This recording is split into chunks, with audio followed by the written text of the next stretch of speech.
Best of three. Rock, paper, scissors, shoot.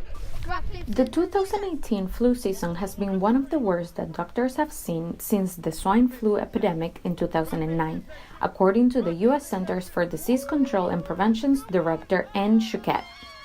Flu virus is different from year to year generally. One of the issues this year was that the dominant strain of flu virus, the H3N2, tends to have more mutations than some of the other strains.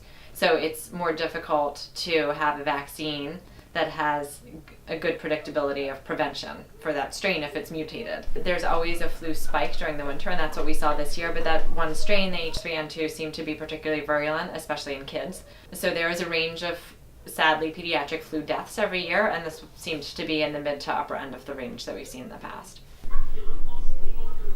According to the CDC, the flu shot had a 59% effectiveness among children ages 6 months to 8 years.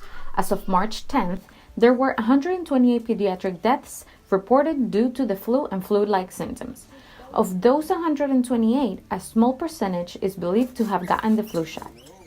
25% of them were vaccinated, meaning the majority of the children who have died from flu were not vaccinated. I just think that giving them the flu shot when they really can't predict what flu is coming out, why jeopardize their immune system? I gave it to my daughter once when she was 9 months old, and she had a really terrible reaction, and I will never do it again. I decided not to vaccinate my children because I don't believe the ingredients in the flu shot are necessarily beneficial to them. And in all honesty, I've never given them the flu shot, and every season they have not gotten the flu. We feel that it is a good preventative from them getting the flu. Our kids are young. They also have had some respiratory issues in the past when they were younger.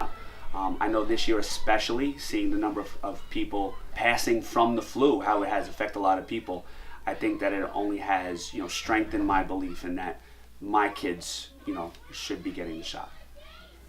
We kind of weighed the pros and cons that we knew of, that we were aware of, And I think if everybody does their research and they make an educated opinion that's best for their child at the time, I don't think one's more right than the next.